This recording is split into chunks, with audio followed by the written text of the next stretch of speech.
മിൽമ പാൽ വില വർധനവിൽ director board യോഗം ചേർന്നു. പെരുമാറ്റച്ചട്ടം നിലനിൽക്കുന്നതിനാൽ ഇന്നു ചേർന്ന യോഗത്തിൽ വില വർധനവിനെക്കുറിച്ച് തീരുമാനമായില്ല. മെയ് 6-ന് ശേഷം യോഗം ചേർന്ന് തീരുമാനമെടുക്കുമെന്ന് മിൽമ ബോർഡ് ചെയർമാൻ കെ.എസ്. മണി പറഞ്ഞു. നിലവിൽ ലിറ്ററിന് 4 രൂപ വർദ്ധിപ്പിക്കാൻ സർക്കാർ അനുമതി നൽകിയിട്ടുണ്ട്. മിൽമ സമർപ്പിച്ച ശുപാർശ പരിഗണിച്ചാണ് സർക്കാർ തീരുമാനം. ലിറ്ററിന് 4 മുതൽ 6 വരെ വില വർദ്ധിപ്പിക്കണമെന്നാണ് മിൽമയുടെ ആവശ്യം. പാൽവില വർധനവിൽ അടുത്ത ബോർഡ് യോഗത്തിൽ അന്തിമ തീരുമാനമുണ്ടാകുമെന്ന് മിൽമ ചെയർമാൻ കെ.എസ്. മണി പറഞ്ഞു. കഴിഞ്ഞകാല കീഴ്വഴക്കങ്ങൾ അനുസരിച്ച് പാൽവില വർദ്ധിപ്പിക്കുമ്പോൾ നമ്മളുടെ കർഷകരുടെ എണ്ണം വളരെ ചുരുങ്ങിയതും നമ്മളെ വാങ്ങിച്ചുപയോഗിക്കുന്ന കൺസ്യൂമേഴ്സ് വളരെ കൂടുതലായതുകൊണ്ട് സർക്കാരുമായിട്ടൊരു ആശയവിനിമയം നടത്തി ഒരു താരതമ്യത്തിൽ മുന്നോട്ട് ബാലൻസ് ചെയ്ത് പോകുന്ന ഒരു കീഴ്വഴക്കമാണ് ഉള്ളത്. ഇപ്രാവശ്യം അതുപോലെ സംസാരിച്ചു.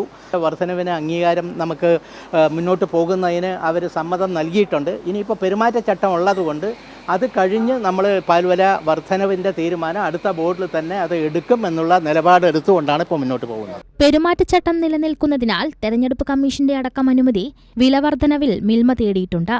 അനുമതി ആവശ്യപ്പെട്ട തെരഞ്ഞെടുപ്പ് കമ്മീഷനെ സമീപിച്ചെങ്കിലും മറുപടി ലഭിക്കാത്ത പശ്ചാത്തലത്തിലാണ് തീരുമാനം നീട്ടിവച്ചത്.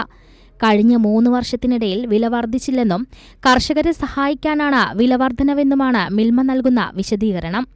വിവിധ മേഖലാ യൂണിയൻ പ്രതിനിധികളും യോഗത്തിൽ പങ്കെടുത്തു. കൈരളി ന്യൂസ്, തിരുവനന്തപുരം.